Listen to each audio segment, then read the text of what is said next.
And what I think you and I need to understand is sin is not just the breaking of an abstract law, it is the violation of a person, the person of God.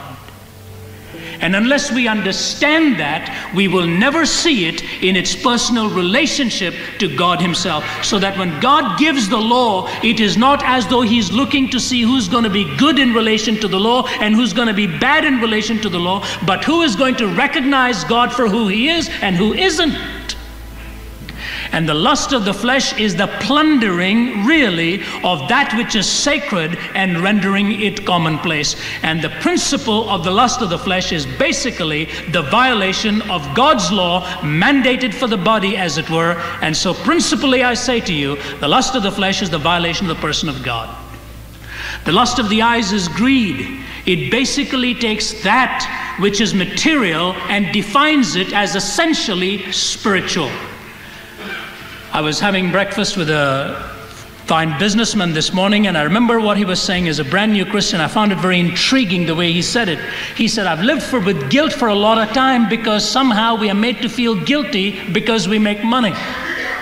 And he says, only now I'm beginning to understand how that money can be used for the honor and glory of God. And I think that's a tremendous perception. I do not believe any man needs to feel guilty about making money or possessing money, but we need to feel guilty if we are possessed by it and if that makes us. There's nothing wrong with the boat and the water. The problem begins when the water gets into the boat. It was all right so long as Lot's wife lived in Sodom. The problem began when Sodom began to live in her. And materialism is basically this, which says pursue greed for all you are worth and make material gains your ultimate pursuit. Before I became a preacher, I was the banqueting manager of a hotel in the city of Toronto. And every night I would see the lavish expenditure of money and celebration and food. 99 out of 100 times you'd never see anybody bow his head there and thank God for that food. It was almost a kind of a self-acclaimed recognition that I brought this by my own hands. And when you're locked into the business world, that immense pressure closes in. Make it big, make it big, make it big. Pursue till you climb up that ladder ultimately and become the all-powerful individual.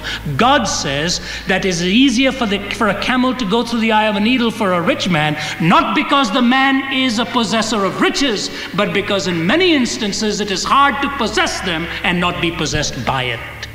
But thanks be to God, when the disciples looked at him and said, Jesus, if that is true, then who can enter into the kingdom of God? And Jesus said, with man it's impossible, but with God it isn't. He's even able to take the wealthy and get them to realize that this is a blessing. Let me not make it a curse. The lust of the eyes, the lust of the flesh, and lastly, the pride of life.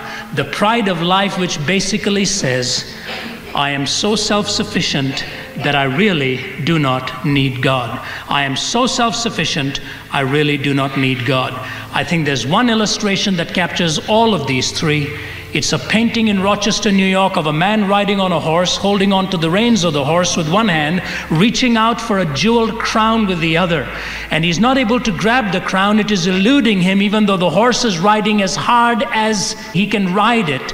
Underneath the hooves of the horse, he's trampling underfoot men, women, and children. But he cannot hear their screams because his eye is on that crown. And ladies and gentlemen, sin basically means to get your eyes off God, to get your eyes on the pursuit of merely earthly existence, and where you become the center of all that is, and man becomes the point of reference for you rather than God.